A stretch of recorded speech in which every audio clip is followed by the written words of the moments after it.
Seriously. First of all, we got to talk about Grandpa.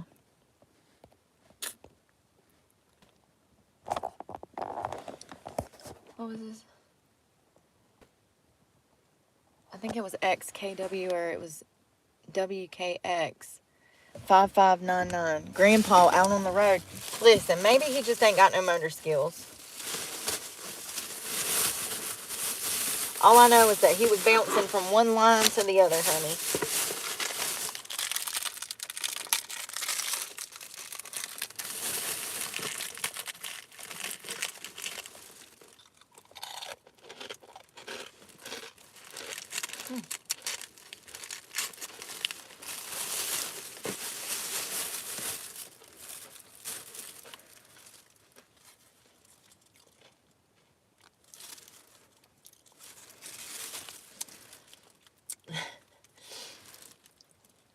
A lifetime of love, laughter, and adventure is in your destiny. You sure about that? You sure about that?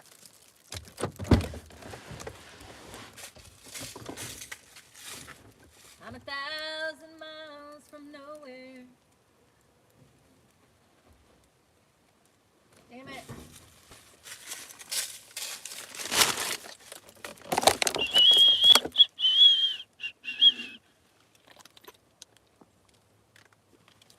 We about to eat this Chinese food.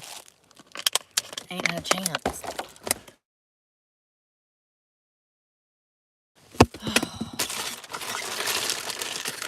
1,000 miles from nowhere. Y'all. I'm coming down the road and there's this guy in the Chevrolet, red Chevrolet, old square body.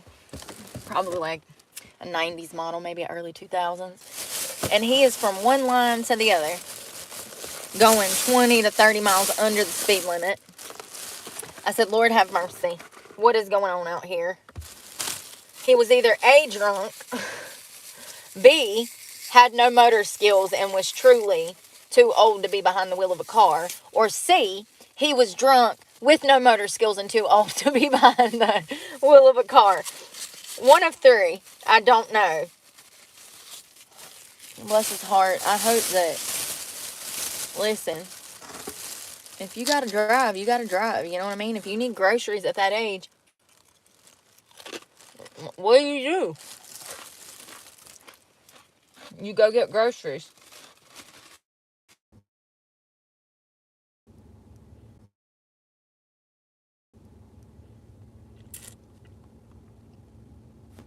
You gonna stay for a minute? Can you stay?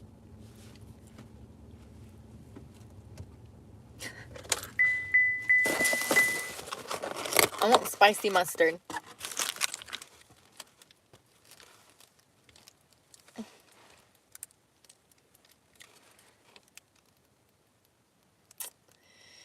This is probably not the best meal, but listen,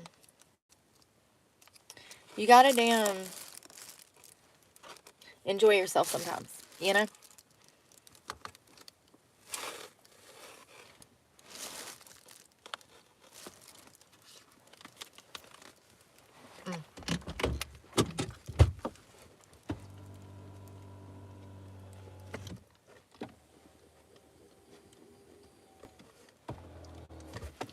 I gotta have arm room, you know? Sensory issues. Gotta have space. Back up. Let me breathe. I'm a peacock. You gotta let me fly. Lo mein. It looks like vegetables. Cabbage. Celery. I forgot that word. Carrots. I hope those weren't recalled carrots.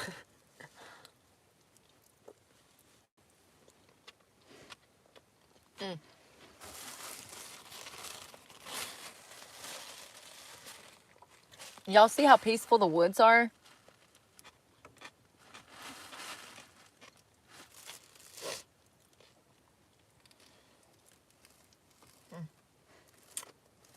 I'm 1,000 miles from nowhere. Ain't that the truth? Freezing my eyes.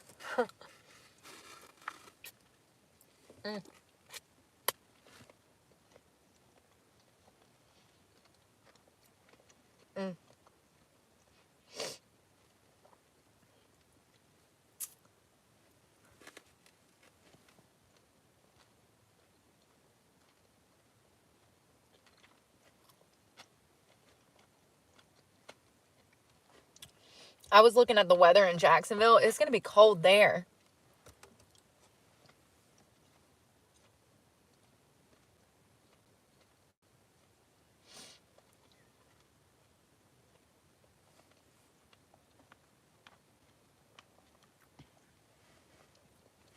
That braised beef is good. Or it's Hawaiian chicken. Hey, Teresa. In the teens.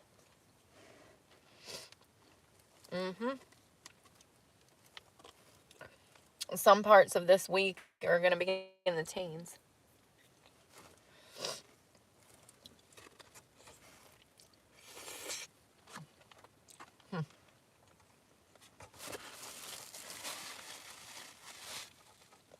I don't remember it being this cold.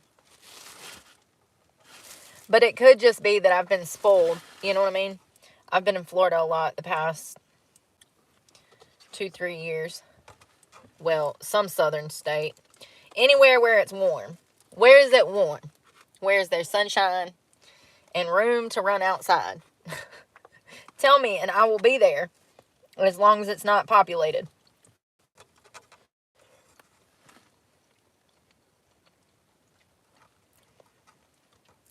Places like Miami, I have zero desire. Zero desire. Nope. No thank you. This is so good.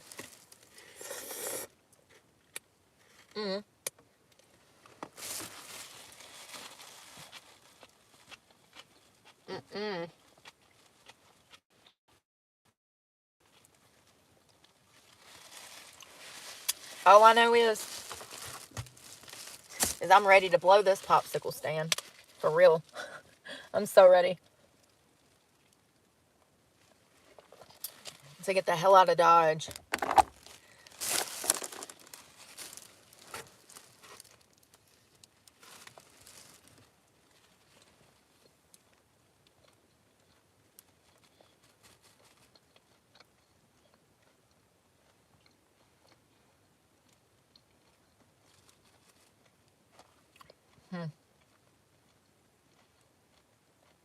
You know, I always wondered why there was so many alcoholics around these parts. Now I get it.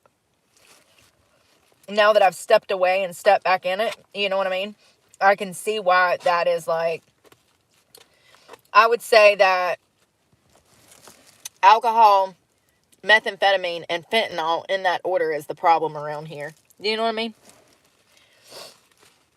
Alcohol is the more acceptable one. There's bars and stuff, wineries.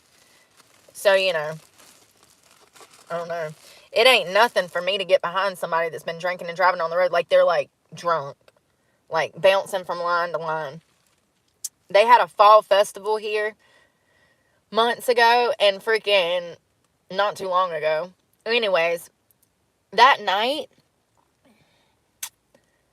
I was on some back road and I got in behind 5, maybe 6, maybe even more than that people that were clearly drunk, driving 20 to 30 miles under the speed limit all over the freaking road. They were all coming home from the fall festival.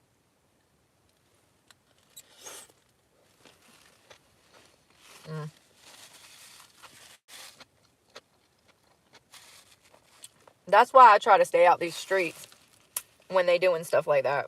That's why you ain't gonna catch me at no concert. Because I'll be at that one concert that's worse than the damn Jason Aldean shooting. Let me just tell you, I got bad luck. I'll just happen to be at this one cover band where some dude comes in and loses his damn mind.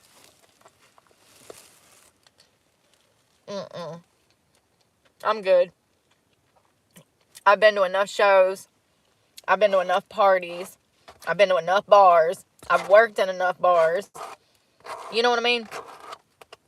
I just want somewhere that's not freezing, where I can get outdoors and do my workouts and live my life out of my car better and safer.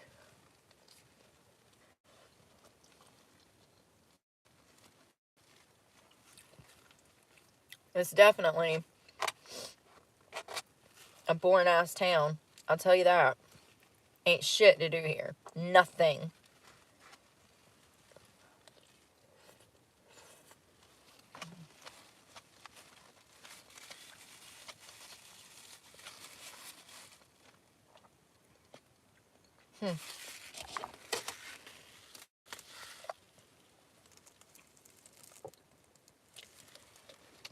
Yeah, pretty much all the women I know in this town are alcoholics, raising children, or they've done raised children. And when I say alcoholics, like they drink nonstop. It's not when. It's like nonstop. I don't know. I feel like alcohol is like the more acceptable drug to be addicted to, you know?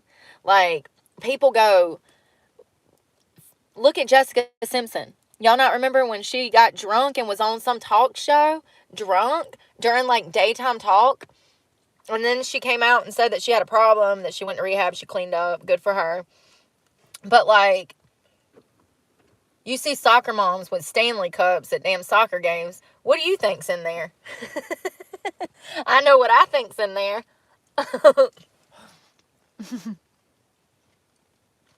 Mm-hmm. Mm.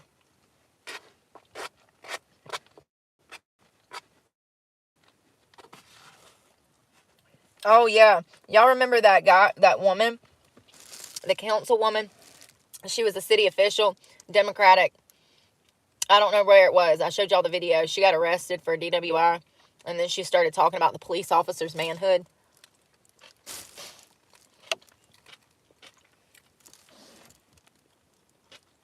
There was more body camera footage that come out. Yeah, I agree, Laura. I agree. You know, going through what I went through at the winery with my boss, I had never truly experienced the manipulation of a true alcoholic until I worked for that lady. It was mental games all day, every day. Everything was a mental game.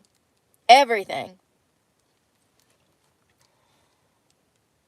I don't play mental games, so I'm not good at playing mental games. You know what I mean? Like, it drives me insane to have to deal with someone who is manipulating me for their own benefit or whatever. And her being an alcoholic, every day it was a different game. She didn't remember the game she played yesterday either. It's some scary shit, man.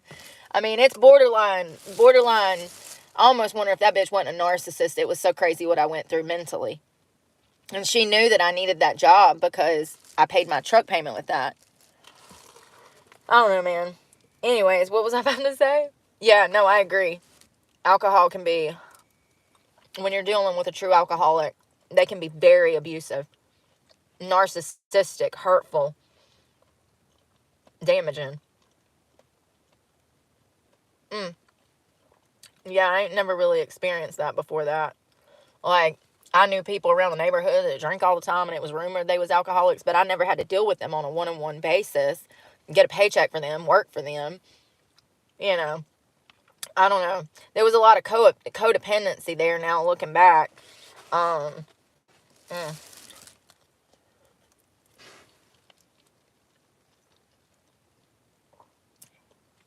It's what's crazy to me is it's very typical for alcoholics to be alcoholics and everybody be complicit in that alcoholic being an alcoholic. We see that a lot more. My grandfather, who shot and killed himself when I was a child, he was an alcoholic, and his son, who was my father, was an alcoholic. And it was just accepted by the family that they was just drinkers and crazy. You know what I mean?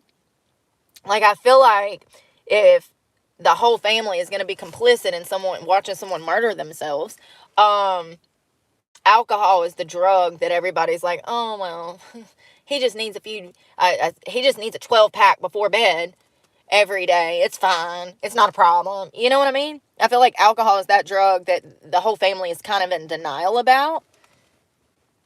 Like, you ain't gonna really see that with no crackhead, because everybody's gonna be mad that he's been selling shit.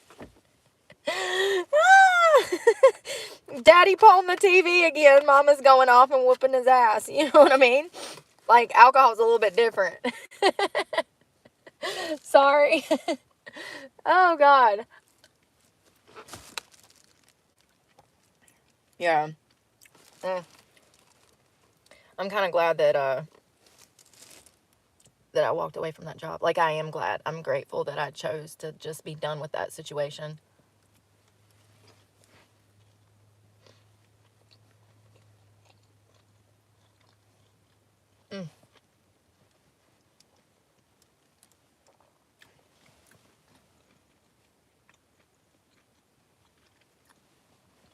Yo, you know what's creepy about the woods? During the summer, you forget you have neighbors. Unless you live on, like, a huge piece of land. Like, when the trees are in full bloom and everything's all sprouting and everything's all bushy, if you live on a nice piece of land, you can forget that you have neighbors until the damn leaves fall, and then you start seeing lights. You're like, who the hell? Oh, yeah, we have neighbors through the woods, because the trees are so bare, they're naked, and so you can see through them then, you know? It's kind of crazy. Yeah, you know, that's the kind of neighbors I need. I don't even know you're there till winter, and I see your porch light from down 2 football fields away. I'm like, oh, yeah. I forgot the Smiths even existed. You know what I mean? That's the type of neighbors I need. Y'all be packed in like damn sardines in the city. I mean, at least you can damn throw your hand out the window and ask your neighbor for some toilet paper if you need some. You know what I mean? Y'all so close together. You can just knock on his window, reach through, and be like, hey, buddy, you got a square to spare?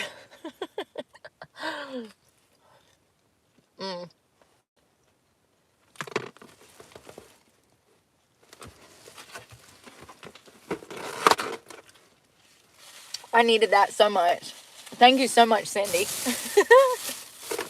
Listen, that was so good. I had kind of been, I don't know when we had takeout the last. I don't think I've had fast food in a minute.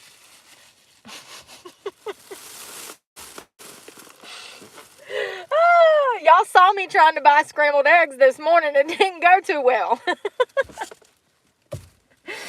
$9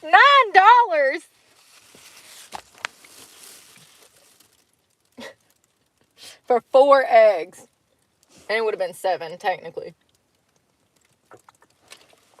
What is wrong with these companies thinking they can damn... I don't know. I don't feel like there's any discretion anymore when it comes to pricing either. I feel like back in the day, there was kind of like rhyme and reason. Like if you went into a little restaurant and you got a side of tomatoes, they're going to charge you like $1.25 for, 3 slices of tomatoes. Nowadays, I mean, it's one thing if it's bacon. If it's bacon and you're getting 3 slices of bacon, of course, that's going to be $2-3. You know what I mean? Like, there used to be pricing discretion based on the item, what it was worth. Tomatoes and cucumbers and potatoes and onions is so damn cheap. And nowadays, you go to a restaurant like Waffle House, they're going to charge you damn almost $2 for some damn onions and your hash browns. It's just crazy.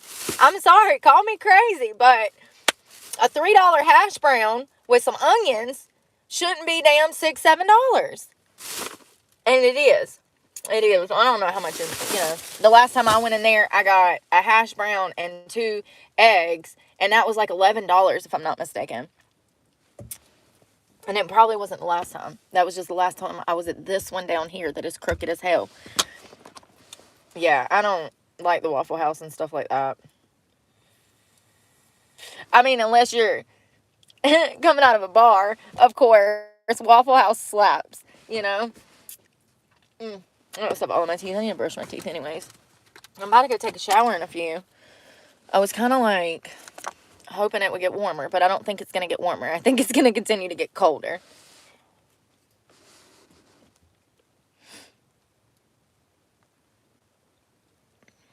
Vitamin B.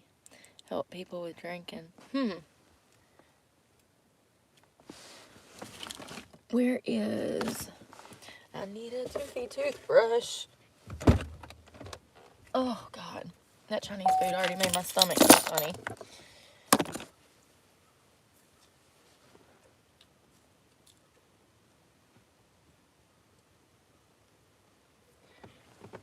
got so much to do tomorrow. Like, I'm just stressed about, oh, not really much, honestly. I mean, a lot.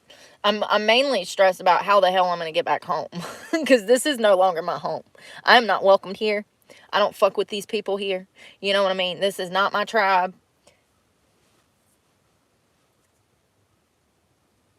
It's not my tribe.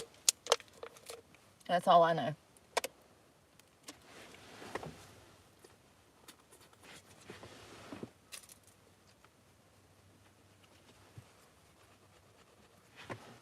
And listen, I'm gonna, actually, I've got, I need more toothpaste. Yeah, I'm thinking, like, to do the same thing I did last time, kind of float around in the same general area in certain states and kind of stay where the weather is warmer.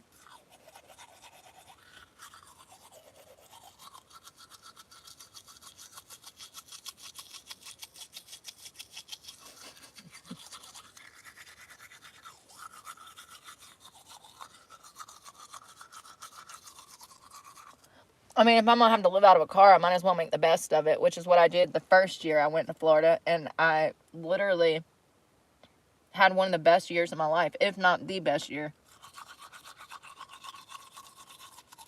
I hate I ever left.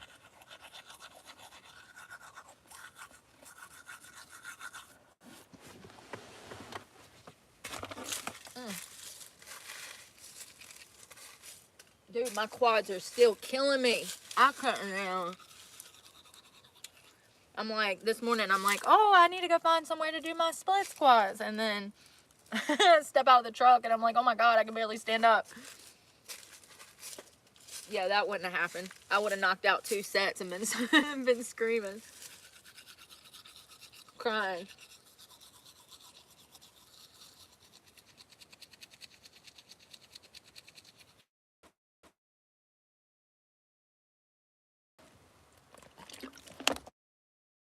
I need an electric toothbrush.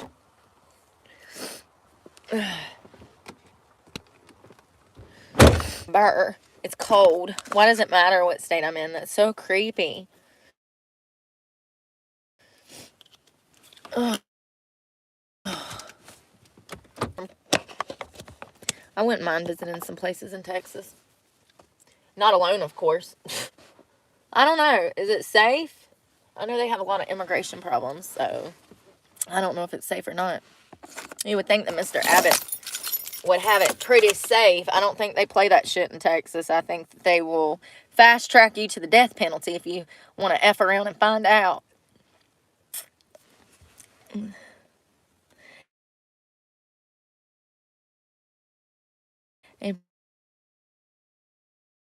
Abraham. Okay.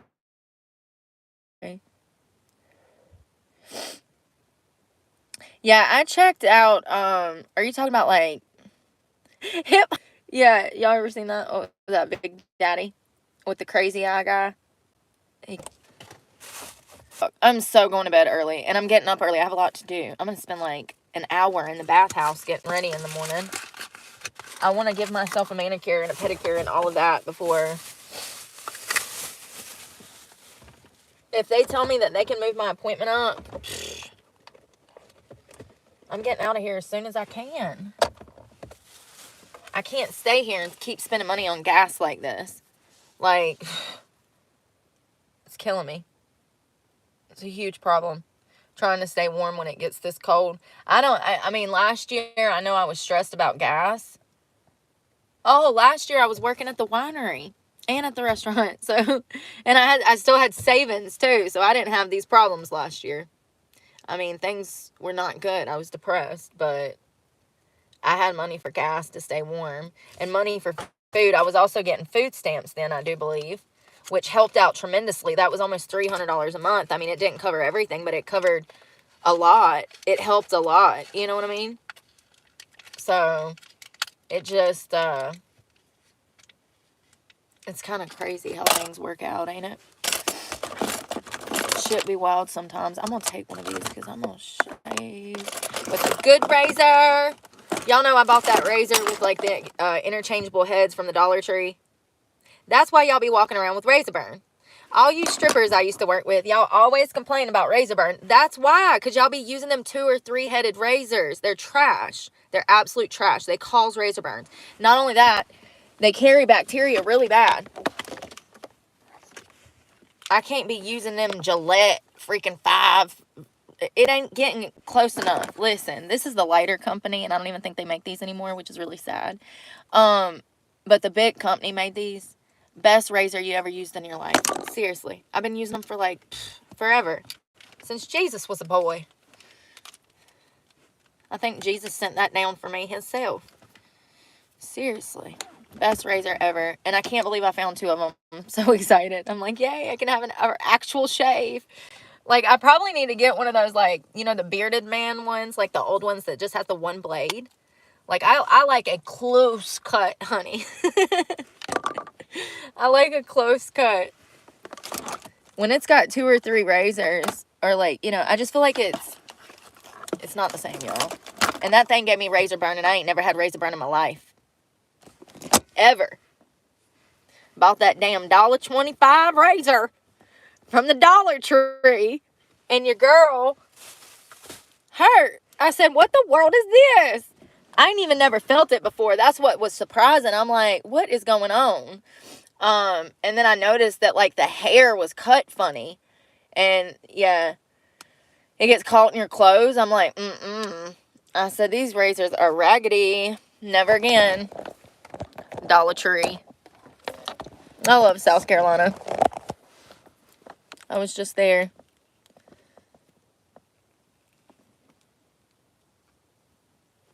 Monster energy drink. Is that a vitamin? It is for me too. That's why I'm asking. Is it? Is caffeine a vitamin? Because if that's the case, then I am fully. I'm doing good, honey. I'm ahead of the curve.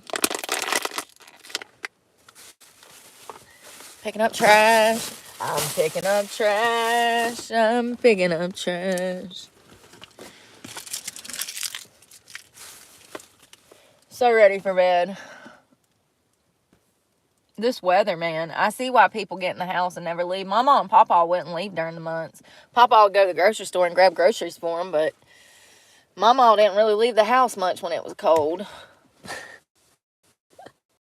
Now, I don't want to leave the house either, you know what I mean? It's too cold to be outside. I think the whole, like, half of the East Coast is supposed to be, like, snowed in and stuff. Like, it's going to get pretty bad. This cold front that's came through has hit a lot of states.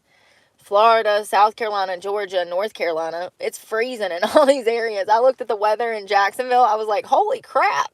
It's freezing at night down there, which is crazy. I wonder if they've ever seen snow. I feel like I talked to a local once, and they said they saw it once in their life. Snow in the northern part of Florida. It's pretty rare, I do believe. Hell, when I lived down there winter before last, it was not that cold.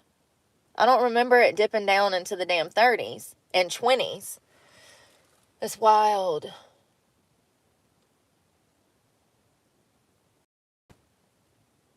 Yeah, I can't. Nope. My body says, My eyes says, oh, it looks like Christmas here. But my body says, bitch, when we leaving? I already packed our bags. You ready? You know what I mean? Like, it looks like Christmas. It's snow weather. It's like hot chocolate season. You want to be around a campfire with some s'mores. Yeah. But my body says, this is so foreign to us. We can't do this. I don't know. I might get stuck here. Who knows what can happen? I got bad luck. 51. That ain't too bad. I can deal with 51. But it was like 21 last night. So it's a little different. Hey, see? Yeah. 51. I could do that. Where's my bath bag? I don't know where nothing is. This place is a mess. When I go and drop this shit off tomorrow, I'm dumping everything. It's gonna look like It's going to go from the Beverly Hillbilly to, I don't know, premier or premium limo service in here. You know what I mean? There's so much stuff. I mean, and it just keeps getting worse and worse. I need to like declutter majorly. But a lot of this stuff I need, it got, you get comfortable too. That's another thing. Like, you wouldn't believe how much having little stuff actually matters. Like, I don't know how to explain it. Like the sauces and stuff like this. Like, it just makes it easier. Car life. Like, it kind of completes everything. You know what I mean? To have the small things that you need. Whether it's seasonings or oils or, less is more. But if you're going to be trying to cook out of a car, the more like stuff you have, the easier it's going to be to cook things, the less you'll have to buy. You know what I mean? It can get expensive cooking, especially when you factor in like the water and finding somewhere to park to actually cook. That's so hard. That's so hard, y'all. That's the biggest problem I face, is just finding somewhere to cook. Because you can't just roll up in a Walmart parking lot and start cooking. It doesn't work like that. I wish it did. 25 at night. Yeah, I don't know what the low is supposed to be tonight. In the teens sometime this week. Hopefully I won't be here for that, but you never know. You never know. You never know. Shit has a funny way of happening. I guess I just try to live day by day. That's why I'm ready to go to bed, because I'm just like ready to just get it over with so I can get the fuck out of here if I can. If they'll let me. You know what I mean? If they'll let me. You never know. These motherfuckers around here, I ain't gonna say too much right now. Once I'm finally out of here tomorrow, we'll talk, if I'm able to get out of here. But they know I'm here. I'll just tell you that. They know I'm here. The cops, law enforcement, they know I'm here. Ugh. Yeah. Anyways, the leaves are nice. They're everywhere. I was walking through the woods earlier to go use the bathroom and fell in a damn 25 ancient year old damn ditch. I said, what the hell? It looked like flat land. And I fell all the way through, like down to almost my kneecap. I went like, yeah, I guess it was like just an old hole that was covered with leaves, and I fell down in it.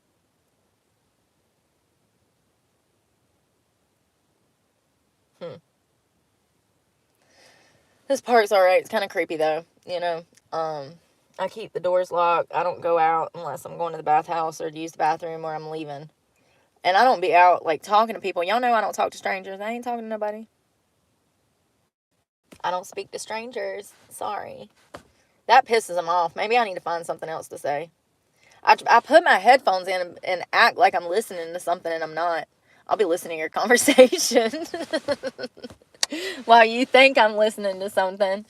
I don't know. Yeah, the headphone, I need to figure out a better saying, because that pisses people off when you say I don't talk to strangers. Even though it's the truth. Like, why are you mad? Why are you mad at me protecting myself? You should be happy for me. Like, why are you mad? Because they want to kill you. That's why. I'm joking. They're murderers. No, I'm joking. But for real, if you can't set a boundary with some stranger that you don't know, and they can't understand that you don't simply talk to strangers, man, get the hell away from that person. They dangerous. For real. I thought all of our parents taught us not to talk to strangers and point at people and stare at people.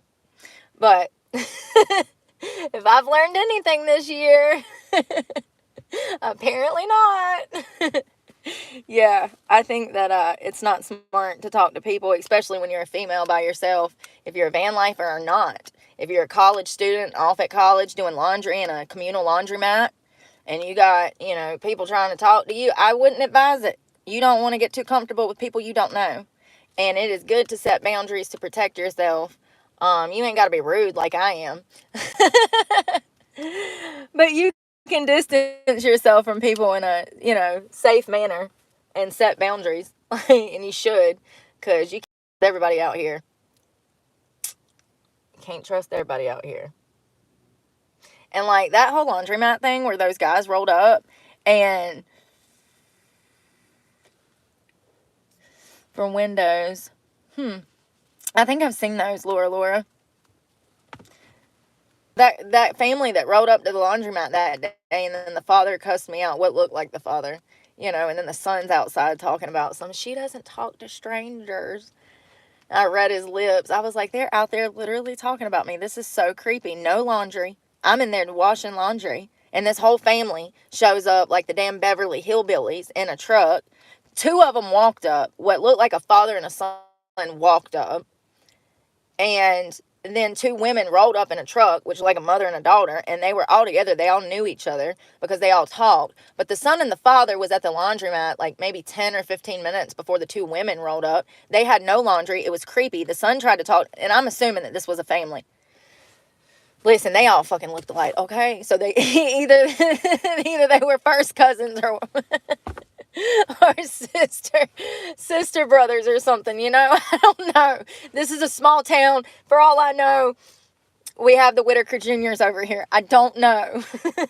They just looked alike. So I'm assuming.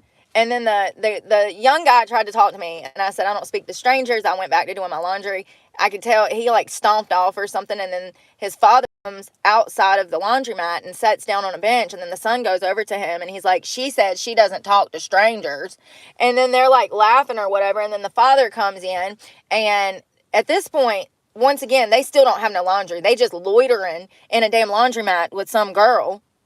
Okay? This was not a coincidence. It was not a coincidence. Yeah, it was crazy, dude. And then the son walked out at some point, as I recall. The father asked me for the time. I didn't even want to reply, but I was just being nice, and I told him the time. And then he's like, what is it? And so I had to repeat myself, and at this point, I'm aggravated. And then he's trying to talk to me, and then he's like, why are you stuck up or something? There's a video. You can go hear it. I don't remember when it was, but it wasn't too long ago. And the father starts berating me, okay? He starts talking down to me. What, you think you're better? And I'm like, no. I said, I don't talk to strangers or something, or you're acting crazy. I don't remember, you guys. It was crazy. It was a knockdown drag out. Remember, he started cussing me out when I walked out the store, and I had to walk away. Shit was wild. Wild. People are crazy, y'all. Listen, maybe that's why God put all these crazy people in my way, for y'all to see that, like, people are losing their minds. Just like when I slipped and fell in a gas station, and the whole store turned that shit around on me. Remember that shit? Like, if that doesn't show how sheepish people can be, I mean, Jesus Christ. Yo, that shit was wild. I'm going to analyze that in like 10 years, and I will break it all down for you. That was the most, I don't know. It's a perfect display of humanity. What we have now, the world that we live in now. It was a perfect display of this country. Wild. Yeah, I'm gonna have to analyze that and I'll have to watch it like 50 times and then like do a deep dive, psychologically speaking, and like it's just crazy. I have no doubt that me looking homeless had a lot to play in that scenario. They probably thought that I was homeless or like probably a junkie or something. I don't know. It doesn't matter. Regardless, it doesn't matter. But like, I know that my circumstances at that moment played a huge role in how that entire store become bullies in an instant, turned into high school childish, immature people. And all, it was like a cult that took place in like less than 30 seconds over me slipping and falling in a puddle that by law shouldn't have been there, technically. So, it's just crazy how that whole series. And now, did I handle it well by cussing everybody out? Absolutely not. But one thing you are not going to motherfucking do to me is everything that's already happened to me in my childhood.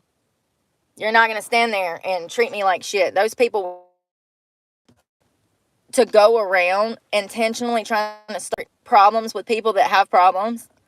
Like, it's literally the lowest level of pathetic that you could ever set at. To fuck with somebody who was working their ass off to do better than they did the day before, and you are so bored that you have to go mess with this person.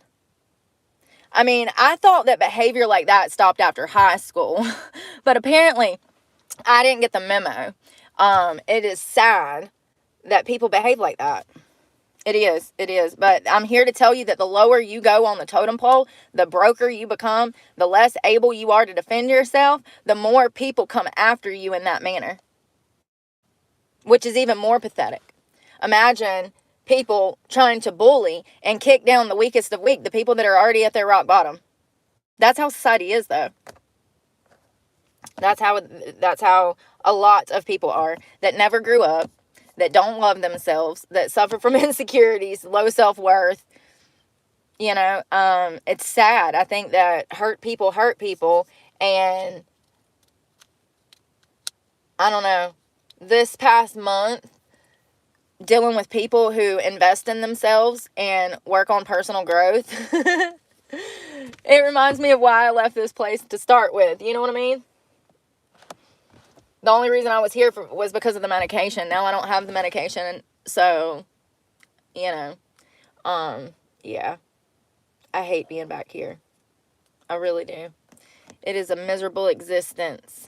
But also, I realize now, like I was saying previously, why people drank so much in these type of places. They get super cold, dark early, nothing going on, nothing to do, food desert. Like, I get it now, but also I understand now why everybody is in everybody's damn business around here. See, the small town that I grew up in, everybody mind their own damn business. In this small town, everybody is up in your business because they ain't got no business. You know what I mean? They boring. So they sit around drinking and talking, and that's another thing about the South that I hate. At least in places like Florida, if people don't fuck with you, they just don't fuck with you. They just don't even fucking speak. Up here, y'all kiss each other's ass, talk shit about each other behind each other's back, and then go to church on Sunday together. Y'all don't make no fucking sense. See, that's the shit I can't fuck with. That's that fake shit. I can't do that. I can't act like we cool when we not cool. Okay? I can't be like, oh, how you doing? Like, no, bitch, I ain't even speaking. I don't get it. I've dealt with a lot of two-facedness. You're going to deal with that in life from a lot of people. People that are on the fence. They can't make up their mind. They don't know what they stand for. Not everybody's like that, though, is what I'm trying to say. And it's best to stay away from people that can't keep it real. Plain and simple. Plain and simple. Life is too short to waste your time with people that are wishy-washy and telling your business and stabbing you in the back and trying to screw your husband. Life is too short. That ain't your friend. You know what I mean? Real friends, they got your back. You know where they stand. You know what I mean? It's crazy how when you don't have that growing up and then you experience that in adulthood, it just switches you. Like, it switches you, man. You go from, like, having all the friends in the world, because I'm an extrovert, I guess, kind of by nature. I mean, I'm more of an introvert as the older I get, but that's because I know the realities of, like, human behavior. You have to be. You got to keep people at a distance because, yeah, they will take advantage if you let them. But when I was younger, I had friends and, like, huge social circles and stuff, and, like, it was all surface level. It was all fake friendships, all for, at the time I thought they were real. And then I experienced a real friendship, and that changed everything. I didn't want anything to do with anybody anymore, and I've been like that since. It's been almost 5 years. When you experience the respect that you deserve, it changes your whole life. Especially if you come from an upbringing like me, where you're used to the toxic bullshit and the mind games and the manipulation and the abuse or whatever. Yeah. Not everybody behaves like that. Not everybody is a user. Not everybody is like, you know what I mean? It's crazy though. I've had zero desires for friends. Zero desires for any kind of human interaction. This shit's annoying. It drains me. Because it just feels so fake. Every once in a while, I'll come across a real one. Oh my God, I love talking to you. Like, it's rare, but it does happen. And then when I least expect it, too. When I least expect it, I'll meet a real one. I'll be like, oh my God, this person is so interesting. Could talk to them for forever. Like, that shit's so rare.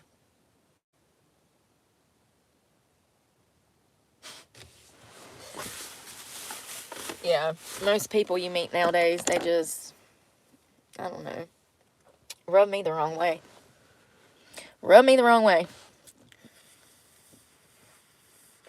I don't know if most people are friendly. Maybe, I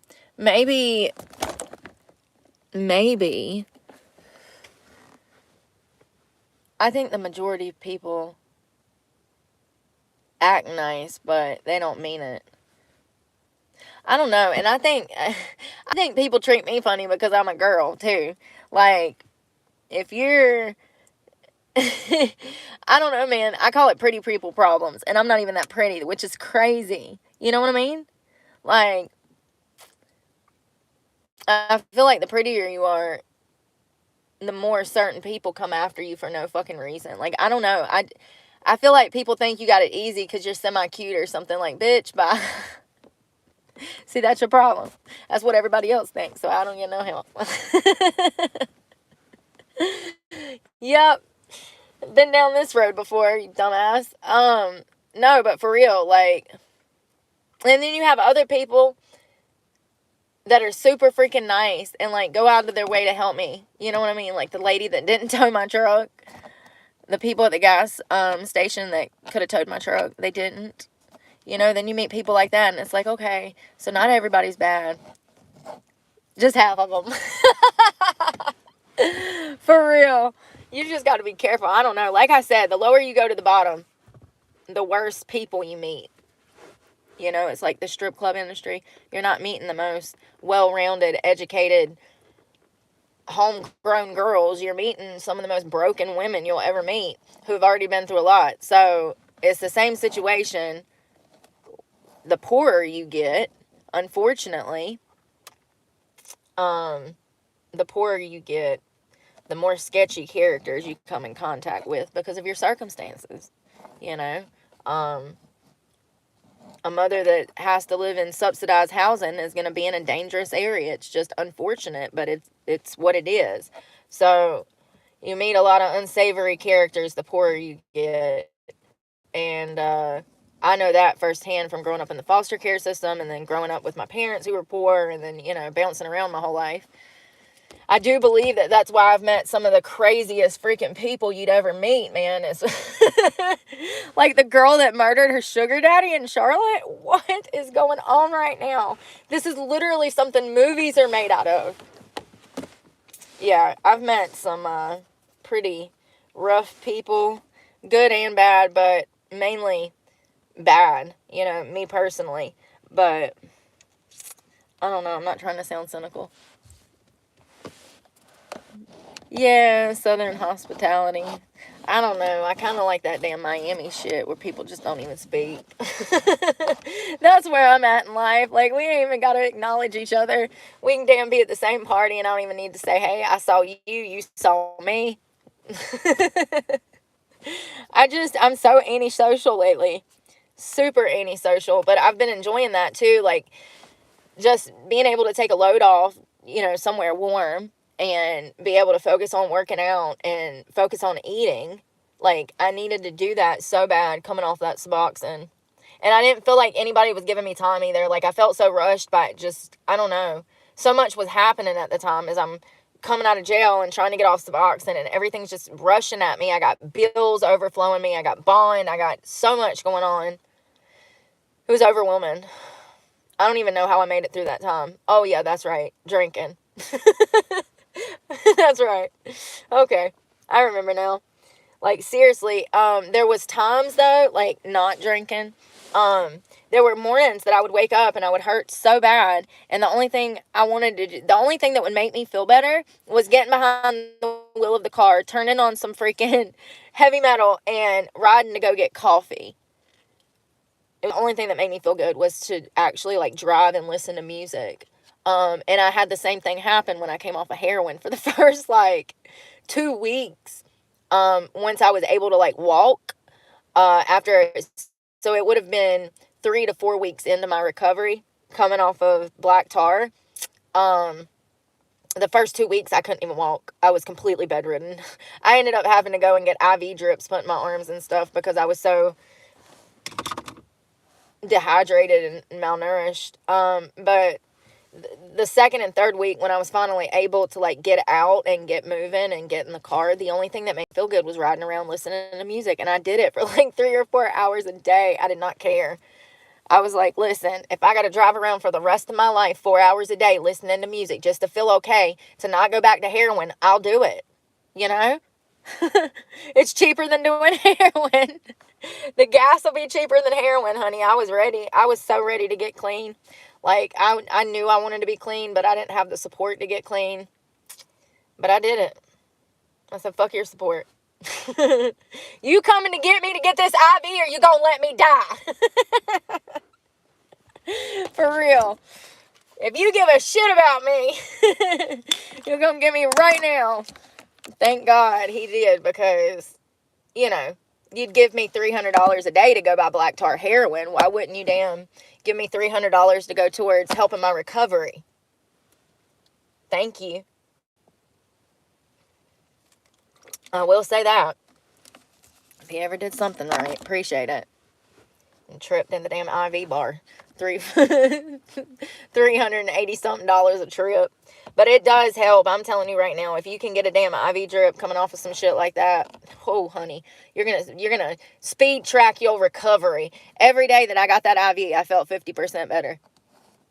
I hate that I waited a week to get one. I figured that I could wing it. And like, it got to the point where I could barely keep my eyes open. I was like gonna fall into unconsciousness. So we need to go to the doctor now. I think I'm literally dying. I hate going to the doctor unless I got a finger hanging off or an eyelid hanging off. We ain't going nowhere. I'll do it myself. I probably could do some stitches. I know how to sew.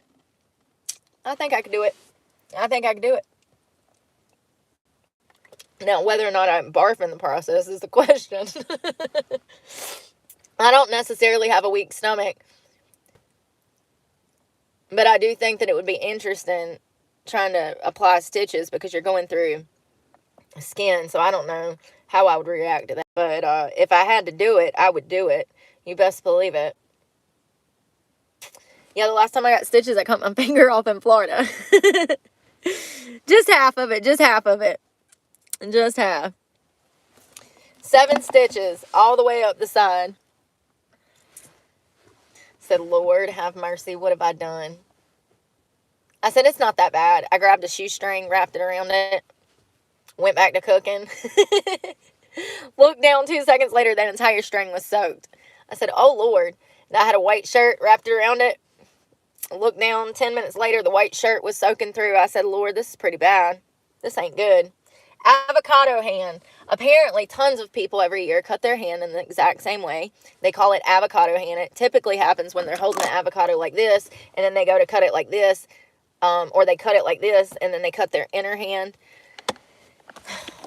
That's why I cut mine with a fork now.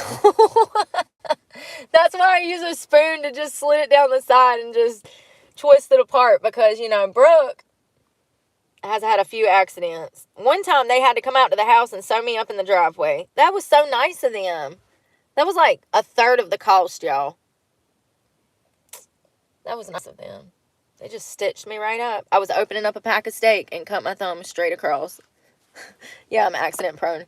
I told you, if you you don't need to kick my ass. Just lock me in a bathroom by myself for 20 minutes and see what happens. Lord have mercy. You'll come out, the damn towel racks off the damn wall, the shower curtains in the floor, like the water's spewing up in the air. You're like, Brooke, what the hell? And I'm like, I don't know. I tripped. I tripped. I went to grab this and then I had to grab that. I just make things so much worse when I'm like tripping and falling over myself too, you know? Oh, sorry. Yeah, talking about stitches. See? Yeah, I don't know. I remember when I was a kid, we used to run up on dead animals all the time. That was pretty gruesome because you can like smell it. That's why when we be reading these stories, y'all, and they find bodies 4 days later, I'm like, how? In Planet Fitness, how? He was dead from Friday to Monday, and they just left his dead body in the tanning bed, y'all. His family reported him missing. His wife and child was in the parking lot looking for him. He done snuck up in the tanning bed to do some drugs. OD'd. 4 days later, the cops finally come looking. There was a report of a smell in the Planet Fitness. Gee, you think? And he was dead. He was dead. 4 days. Listen, if the customers could smell that stench, you know good and well those damn employees knew something was going on. That tanning bed, if he was in there Friday, Saturday, and Sunday, that means that tanning bed was not in use those days because the dead body was in there. So they were avoiding that room. They were avoiding that room, y'all. Listen, I was with Planet Fitness for a long time. Don't like them people, but one thing I will tell you is that those beds are pretty busy typically in certain areas. The ones that are not, the doors are usually open so that you can tell nobody's in there. It don't make sense to me as a past Planet Fitness member how his body was in there for 4 days without the workers knowing. I think they were avoiding it. Yeah, I do. I think they were avoiding it. I think they were thinking maybe the cops would show up looking for him or something, and they'd be like, oh, he was in that tanning bed, and the cops would just, like, I think that the customers said that they could smell something that smelled really bad. If the customers can smell it, then the damn workers can smell it, unless they all methed out like the ones over yonder. So, I mean, it just doesn't make sense. And if it don't make sense, it probably ain't true. There ain't no way in hell that those workers didn't know that man's body was in there. That's my point. They knew. They were just avoiding it. What you thought, you thought you was going to wake up the next morning and his body be gone, the problem be solved? Like, seriously, you cannot be that negligent. That was intentional. Had to have been. I'm just telling you. I mean, you're supposed to search the building before you close anyways. You search the lockers. I've seen them go through and do it. They search the tanning beds, make sure nobody's hiding in there to stay and work out all night. They're supposed to search the area and make sure everybody's out of the building. Not a lot of them are 24 hours anymore. They are certain days, but the weekends they're not. They close at 7 o'clock. That's another thing. And this was Friday, Saturday, and Sunday. Man, I just think that they were trying to avoid a problem. I think that they thought probably somebody come looking for him and they could just be like, oh, he's over there. I do believe that those places are private. A lot of them are privately owned. Like, you can buy into the franchise. You can just open a Planet Fitness. You can just take out a loan and open a Planet Fitness. Anybody can. So I'm wondering if the damn owner had anything to do with, because a lot of them are, yeah. Yeah, I don't know if he was ignoring the problem. I don't know. So crazy. That wouldn't have happened on my watch. I would have been like, you're looking for who? Oh, really? Some of them are in big cities. Yeah, some of them are in big cities. The ones not in big cities close on the weekends at 7 o'clock. Which used to suck, And like now, that's another thing, you guys. I was so stressed about losing Planet Fitness. Y'all, I just be rolling up anywhere, damn, using the bathroom now. They don't care. They don't care. I ain't had nobody be like, oh, the bathroom's closed.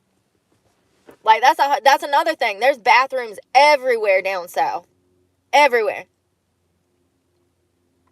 You can roll up in the little Mexican joint and be like, can I use your bathroom? And they're like, sure. You want a margarita too? Like, for real. It's wild, man. People are just so different south of that fucking North Carolina line. I don't know what sticks they got up their asses up here, but let me tell you something. This cold weather probably has a lot to do with it. It sure does. It sure does, because this shit is for the birds. Listen, I'm so stupid, y'all. I forgot that birds migrate. I'm down south.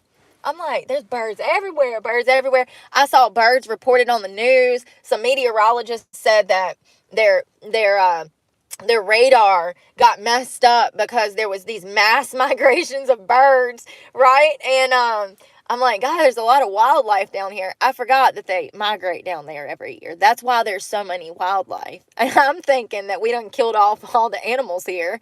And, I'm like, God, even the birds are alive down here. They got birds down here. Oh my God, I'm so stupid. They migrate south. I forgot. It is the winter though, and this is the time they migrate, this time of year. So I'm just slow. I mean, you see up here, but not like you used to when I was a child. Not like you used to when I was a child. It wasn't nothing to damn find turtles, snapping turtles, all kinds of tortoises, lizards, snakes, crawdads in the creek. I don't know. The creeks just ain't creeks no more, and damn, I don't know. Things are just different. Pollution. Even like the roads of the country is just littered with trash everywhere I go. I mean, we were up on the mountain today. Y'all saw the beer cans on the ground. That's what I ought to do. I ought to open a damn trash picking up company. For real, I got a truck. I thought about doing it for storm damage, but don't even get me started. Yeah. There's just litter everywhere. The beaches are covered in it too in certain spots.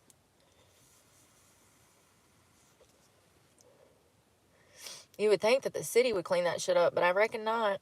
I don't know. I don't know whose job it is.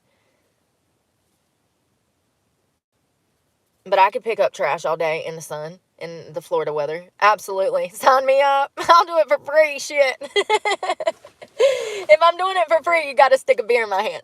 I'll work twice as fast, though. Won't qualify for workers' comp. I get it. You know what I mean? Like, yeah, I could do that all day long. Go clean up the coral reefs, dive under the water, and get all the damn fishing wire and old soda bottle stuff out of the damn ocean. Call me Scuba Steve and give me a snorkel, bitch. Scuba Steve, what was that from? Big Daddy.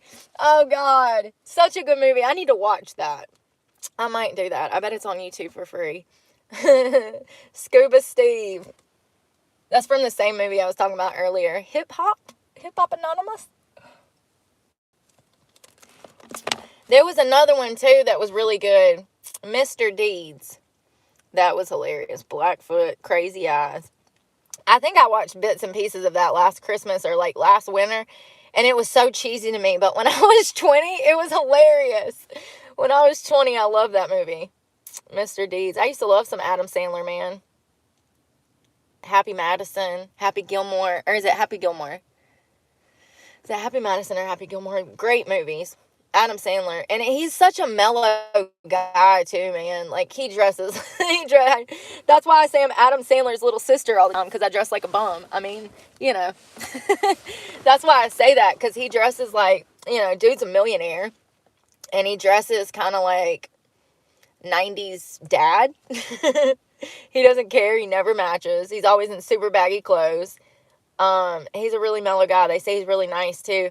Another person that's like that is Keanu Reeves. He actually rides the subway and shit in like New York, which is crazy. And I don't know if it's New York, but it looked like New York. It was one of them busy ass subways. There's videos of him actually standing up and letting old people sit down and shit. Like, he's a very courteous, down to earth, normal guy. They say you can just go up to him and have a decent conversation. Like, that's pretty cool though. I mean, they're humans, but like a lot of those stars let that shit go to their heads. So it's surprising to see people like Keanu and Adam Sandler. Kind of love that though. That's what makes them so great.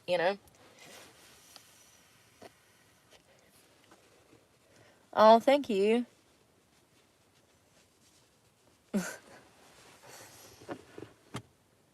Happy Gilmore.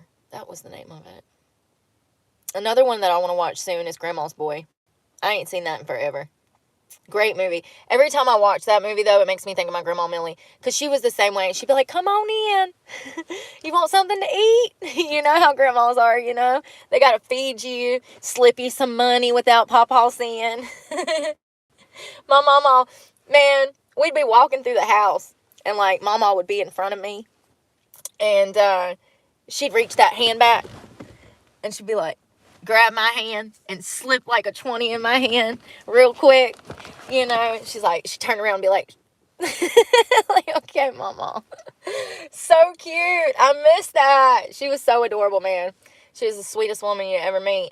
I don't think I ever heard her say a curse word, which is crazy because I cuss like a sailor. Thanks, Mom and Dad. She was a very proper woman. Very proper woman. She grew up during the Great Depression and stuff, and Pawpaw fought, and I do believe World War II. But yeah, they were married, I do believe, before he went to war, and then he went to war and came back, and he worked his whole life. And Mama, I do believe she worked at one point, but he took care of the family mostly. He supported them, and they had children, three, and I think it was their eldest daughter on prom night was killed in a bad car accident. Her and her prom date, if I'm not mistaken. So Mama lost her eldest daughter, when she was 16. I don't know. I mean, Mama and Papa were together until they died, which is very sweet. But she was a very, like, proper, I don't know, she was like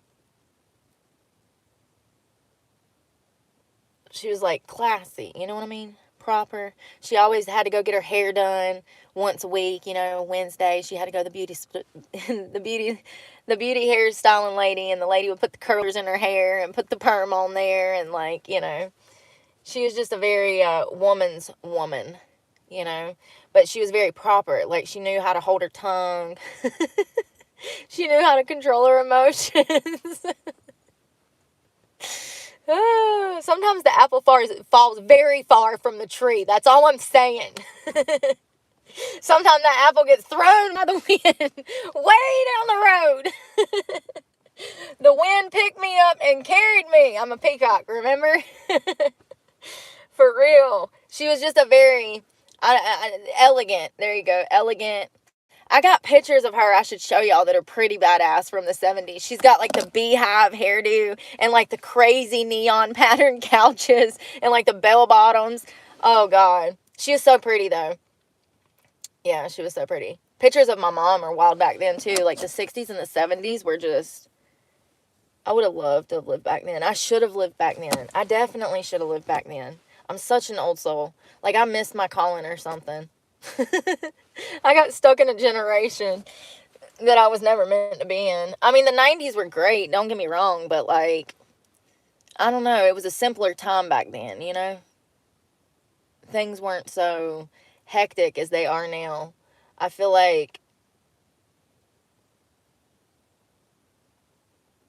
I don't know, I just feel like things are just not as traditional and the same as they used to be. I just feel like when I was growing up, there was like more unity and community and like all of these great things that made like the world great, kindness and stuff.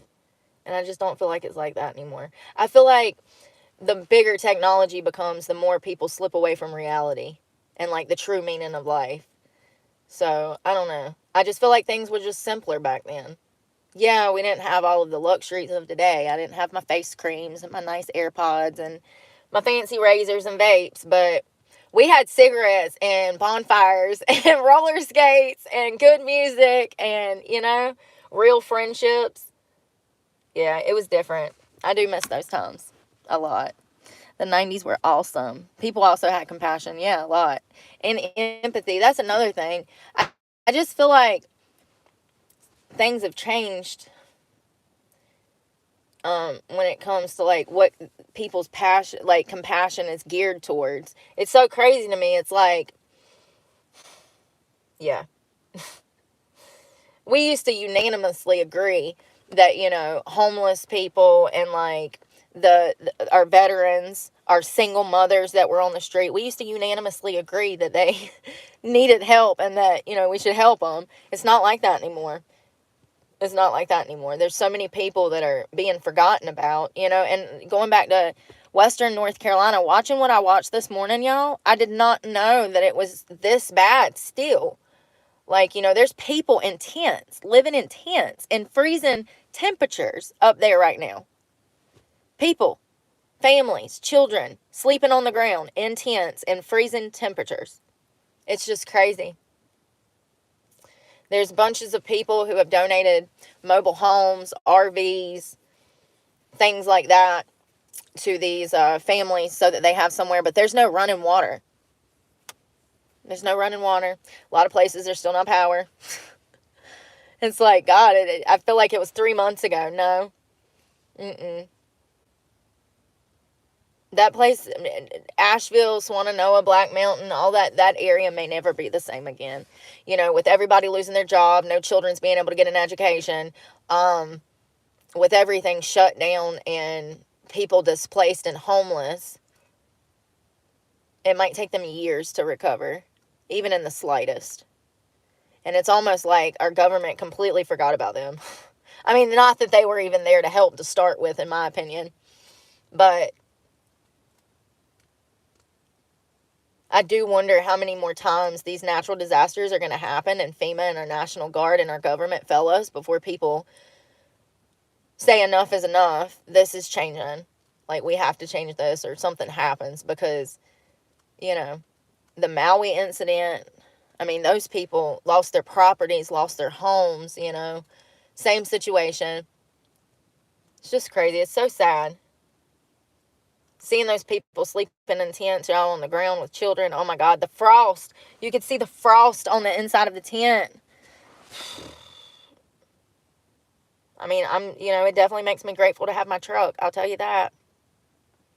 Things could be worse. Could be worse. A lot worse. Yeah, I'll never forget meeting this girl when I was down there over there. It's in Western North Carolina. Sorry. She was like, "Do you have any clothes I can have?" I was like, "Absolutely." Like, I wish that I knew that they needed things like that because I got that storage full of shit. You think I wouldn't have rolled up with the whole truck bed full of shit? Like, what y'all need? Like, I got boy stuff and girl stuff. That's the great thing about my closet is I have men's and women's stuff because I wear both. So, think I wouldn't have rolled up. I wish that, I would have knew that people needed clothes out there. Watching people walk down the street in muddy ass clothes was one of the saddest things I've ever seen. I mean, people they were in the same clothes for damn 2 weeks, Y'all, it was devastating.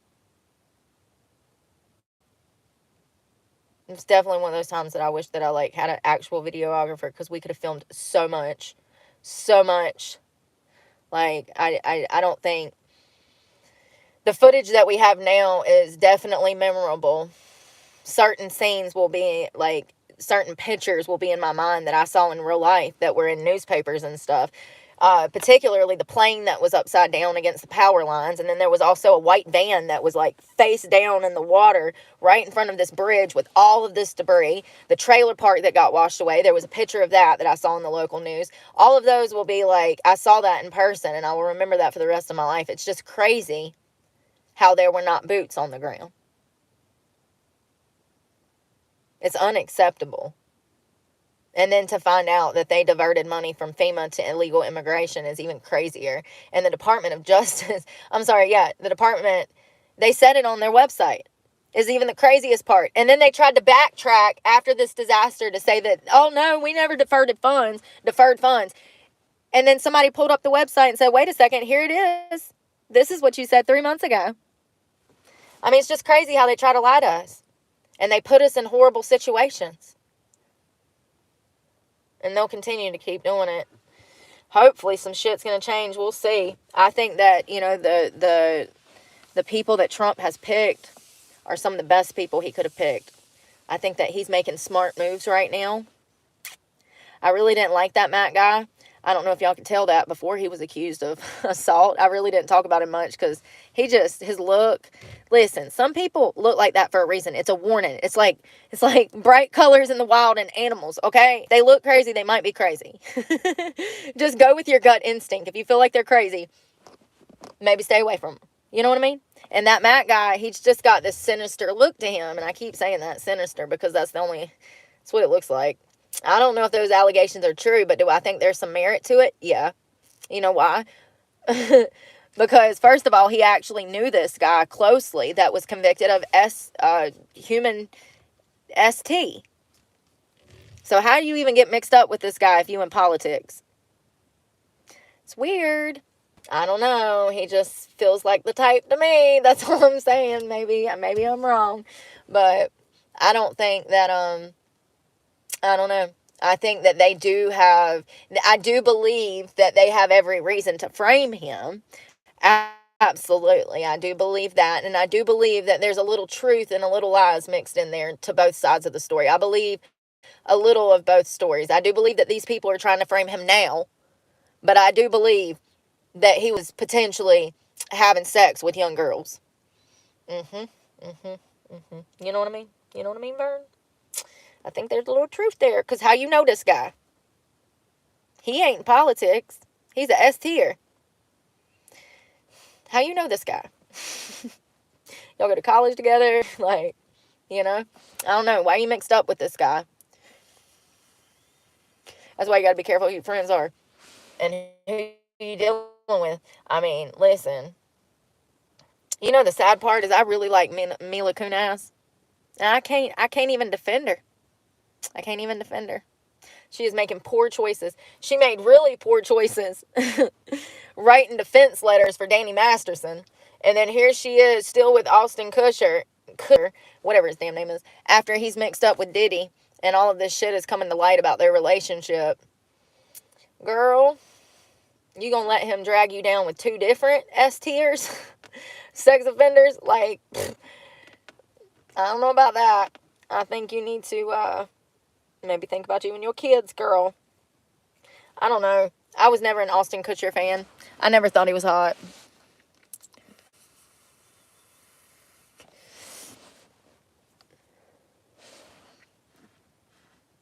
Oh, speaking of taking devices, Australia banned. They have a ban for children under 16 for cell phones now. Way to go, Australia.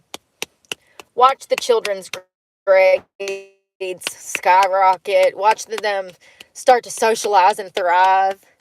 I mean, I don't know why anyone ever thought it was a good idea to put a tablet, a phone, a video game in front of a developing child's mind. But what do I know? I don't have children, Not in my custody anyway, so what do I know? Clearly, I would be a horrible parent. They'd hate me because I wouldn't allow them to have a cell phone. I'd be such a bad parent.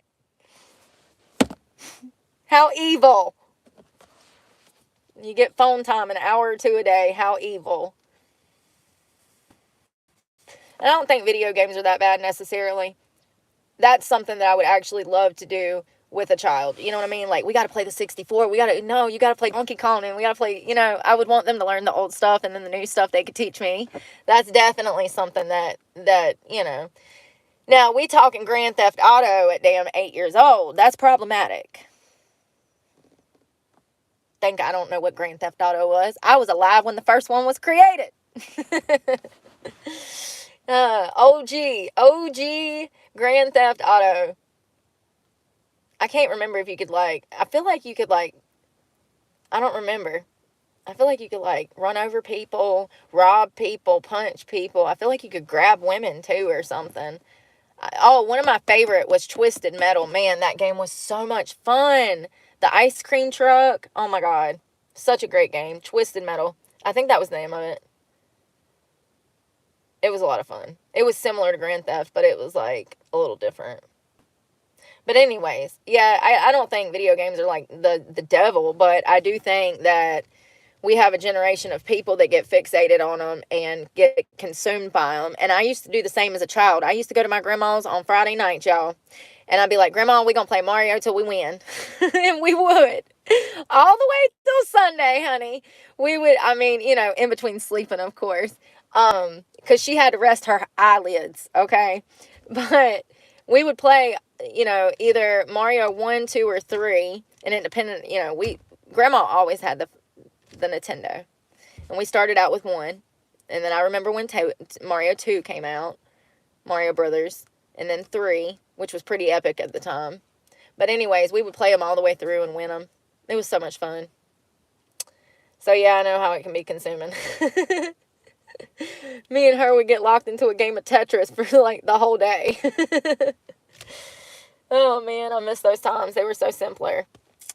But yeah, this technology ban in Australia, apparently it's going to be illegal for children to access, under 16, to access certain social media platforms.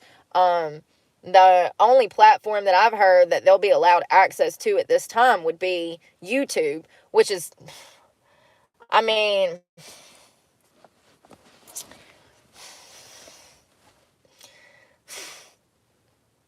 just think that you need to have discretion with your children. And it depends on their age. And I just hope that y'all know that YouTube does not necessarily be out here censoring stuff like it should. I run across some stuff sometimes, y'all, and I'm like, what the? I'm like, they really be demonetizing my videos for this, and this girl is over here doing this? It don't even make sense. But whatever. I've seen, yeah. Stuff I was not expecting to see. Run up on some damn porn. I'm like, holy crap, her whole ass was out. What is going on?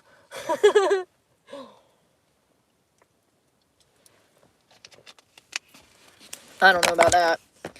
Can we give them access to an encyclopedia? I'm joking. I'm such a bore. How about To Kill a Mockingbird? How about after they read To Kill a Mockingbird and they write a essay on it, then they can have access to the internet when they can fully understand. No, I just think that it's not a good idea.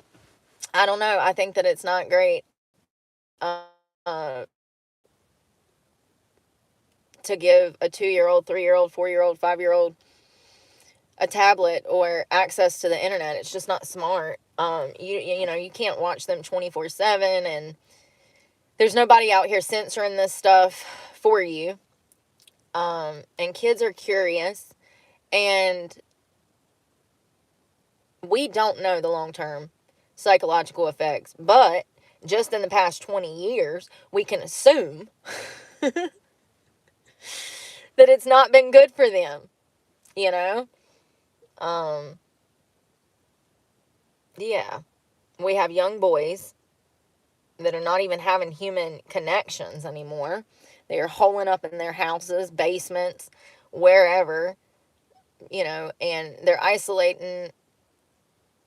And then you have young girls who are mutilating themselves, injecting themselves full of Botox, looking all crazy at damn 20 years old. I just think that there's plenty of evidence to support that it is not psychologically beneficial to any child to have access to social media and the World Wide Web at their fingertips. There's more evidence to support that it's not healthy than not. And I couldn't even go through that onion, man. There's so many layers to that onion. We should do a talk at 2 on that. Because I'm sure they've already done studies. I mean, and it's not rocket science. We can see that children don't even know how to freaking read right now. So not all of them, but a good portion are struggling academically. It's not just because of COVID, you guys. Yeah, that definitely impacted kids being stuck home from school. It definitely impacted educators, but that's not all of it. I think that it's multiple layers. I think there's a lot of different reasons why people are struggling in general, not just children, but everybody. I think for adults, it's mostly economic. For me, it is. Because when I got a little bit of money, honey, I'm fine. When I know how I'm going to eat today, I'm fine. We Gucci. All's good. I got $10. We Gucci. Seriously. And that's what I was laughing about this morning when I was like, damn, there used to be a time where I'd get less than $10,000 and I'd be frantic. And now I'm just like, I got money for a park pass. It'll be fine. At least I can wash my ass today. We're good. Okay, we're good. That's crazy. It's great, though. I mean, it's really freeing, to not have all the stresses that I used to have. Lord have mercy. Imagine living in $1 million house and the damn gas getting cut off. Man, that shit used to happen like once a year. It used to piss me off so bad. I was so embarrassed. I'd be so embarrassed. You know what I mean? And like in a gas house with gas, you can't even get hot water if the gas ain't working. Man, like once a year the gas would get cut off. Not because we didn't have the money to pay it, just because we forgot to pay it. Oh, that's the kind of problems I used to have. That's so stupid. Or we was too high and forgot. Like, we were supposed to do that Monday. I thought you did that. I thought you did that. No, I went and met my guy and come back. Oops. We ain't got no gas. Power company didn't cut the lights. Had that happen before, too. That happened a lot when I was a kid. We used to get the power and water cut off. Mama would get so mad. It happens. Listen. As expensive it is nowadays, it doesn't surprise me. Y'all want a damn arm and a leg, I gotta take out a mortgage just to have power in this bitch. Got me over here feeling like Cat Williams. I got 10 candles I've been waiting to burn. I love that stand up. He's so good. Y'all, I'm about to get ready for bed. What time is it? 4:07. The sun's setting here. It's going down. I'm going to bed. I'm not even joking. I'm going to shower and then I'm going to bed. I want to get a shower before it gets dark because I don't want to be up in the, you don't want to be out when it's dark with wet hair in the woods. Listen, the Blair Witch Project. Y'all, I was reading ghost stories and it wasn't ghost stories. It was like old Japanese goth stories or something. I was reading this stuff last night, right? And it reminded me of the Blair Witch, and I got super creeped out. And this is why I don't like ghost stories and stuff. I realized why. Like, I think I told y'all that. Like, I don't like scary stuff. I'm not into it. I like true crime. I like facts. I like evidence. I like statistics. I like science. But I don't like any, like, paranormal stuff. But then I'm reading these damn stories last night, and some of them were a little paranormal. Apparently, where's my phone? Hold on, I'll tell you before I go to bed. I got like 30 minutes. Where's my... So, thank Brooke.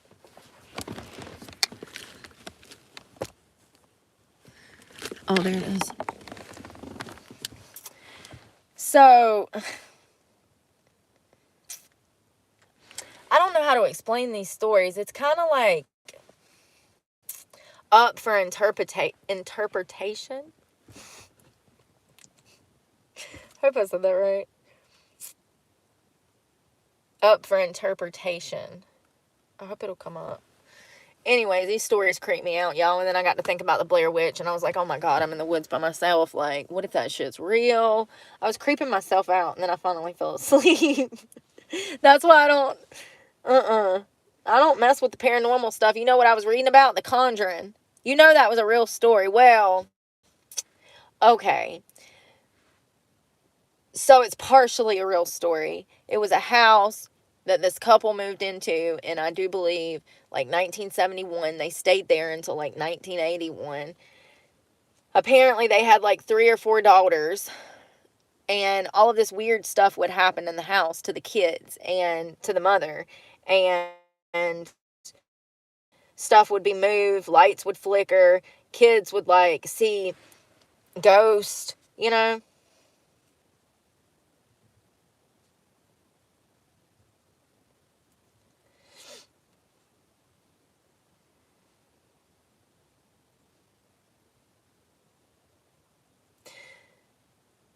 That was The Conjuring. So apparently the storyline is true. And there was these two, what were they called? They were called like demonologists. Y'all. There was these 2 demonologists that come into the house and said that the house was haunted and blah, blah, blah, blah, blah. I mean, I don't know. But there's some merit to the movie, apparently. The movie was highly exaggerated. There we go.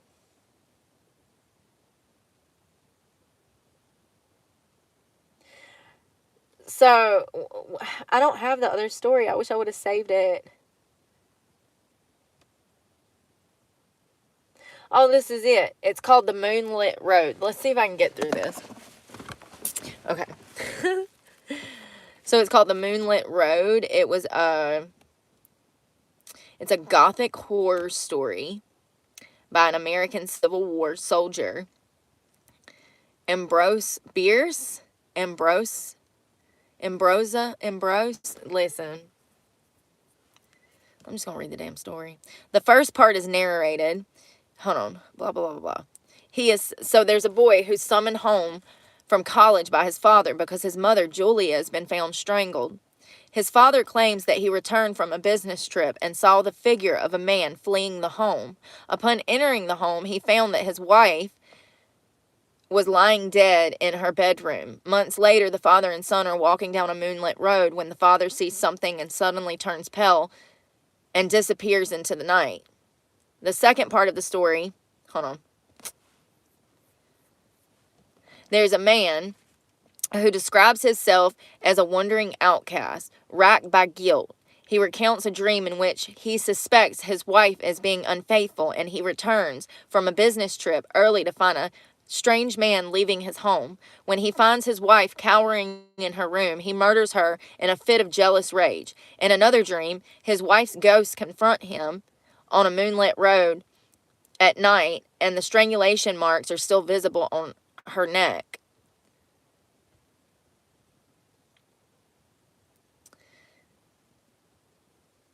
So the final section of the story is the statement of the murderer, of the victim, or it's Julia who was strangled, right? And this is delivered through a medium. She describes the night she was murdered. Alone in the house, she heard fighting noises and believed she was being haunted by some creature in the night. She cowered in the corner of her room. A man entered and strangled her, but she never saw his face. Later, upon seeing her husband and son were sad, she tried to communicate with them from the spirit world and offer them comfort. She was finally able to appear on them on the moonlit road, but only her husband could see her, and he fled in fear. Do you get it? He thought he was being haunted because he murdered her. But did he murder her? Because it's not clear if he murdered her. It's crazy. It's one of those like, so, it's one of those like mind puzzles. Did he murder her? Who murdered her? Was she having an affair? Like, there's so many questions, you know? It's a mind riddle. So I didn't even know these types of stories existed, first of all, because I didn't learn in school. Here's another one. This one's a little different. Hold on. And this one's a little easier to understand. The other one is generalizing, because the book is more explanatory. So it was simplifying things.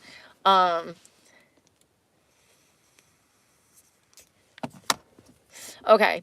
A man named Manton has horribly killed his wife and his 2 children. I'm sorry. A man named Manton has horribly killed his 2 children and his wife, the latter of whom lacked the middle toe of the right foot. 10 years later, he returns to the neighborhood, being secretly recognized, is provoked into a knife duel in the dark to be held in the now abandoned house where his crimes had taken place. When the moment of the duel arrives, a trick is played upon him, and he is left without an antagonist. Shut in night black ground floor room of the haunted home, with the thick dust of a decade on every hand, no knife is drawn against him, for only through the scare is intended. On the next day, Manton is found crouched in the corner with a distorted face, dead of sheer fright at something he has seen. The only clue visible to the discoverers is having one supernatural implication. In the dust of years that lay thick upon the floor, leading from the door by which they had entered, straight across the room to within a yard of Manton's crouching corpse, were 3 parallel lines of footprints, light but definite impressions of bare feet. The outer ones, those of small children, the inner ones of a woman's foot. From the point at which they ended, they did not return. They all pointed one way.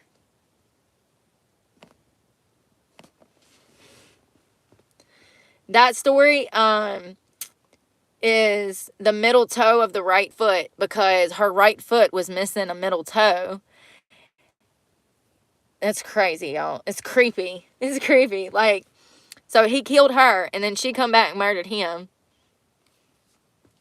Her spirit got him. Got him. So there was a few that I read. Hold on. The Plate Mansion was good. The Man Who Went Too Far. I was reading all kinds of crazy literature last night, y'all. It's interesting stuff. Like that, I would have to like read those like 100 times to fully understand the different ways that you can take, especially the first one, because you're supposed to interpret it from different viewpoints. The way that it's written in the actual book, you're supposed to interpret it from the father's viewpoint, the mother who is the victim, and then some other person who was either the killer or not the killer.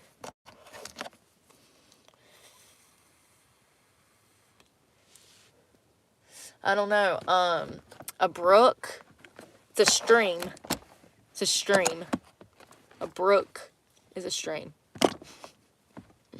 Y'all, I'm about to go get ready for bed. I gotta wash. I gotta shower. I ain't washed my hair in like 4 days. It don't look bad. Why? Why does that happen? Why does it look better the dirtier it gets?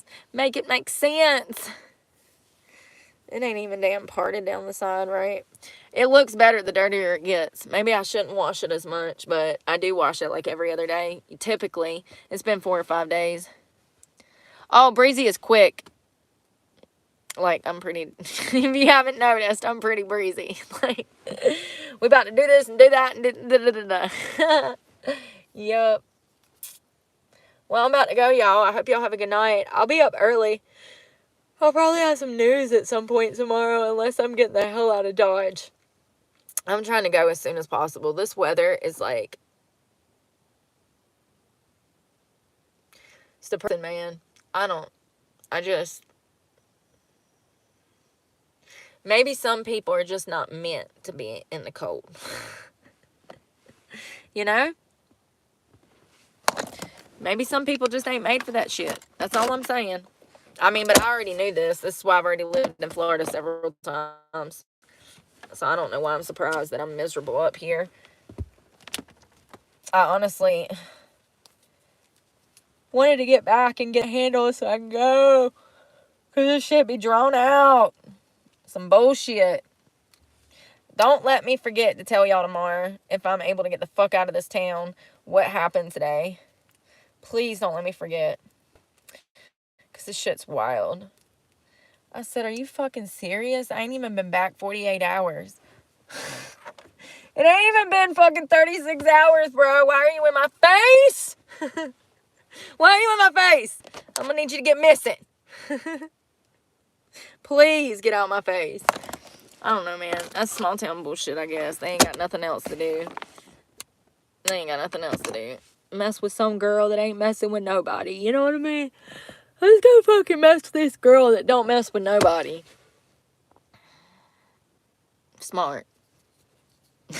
Smart. I love you guys.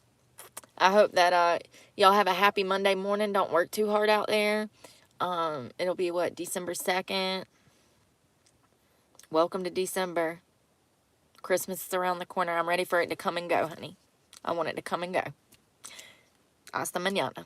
See you next year. You know, it's literally my least favorite time of the year, which is weird because it's right before it's right after my birthday.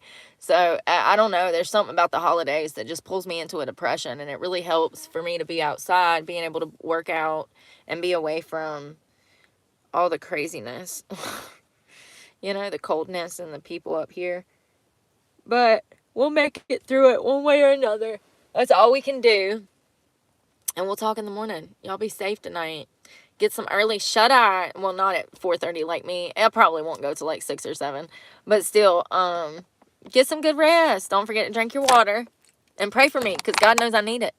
And I'm praying for you guys. Y'all be safe.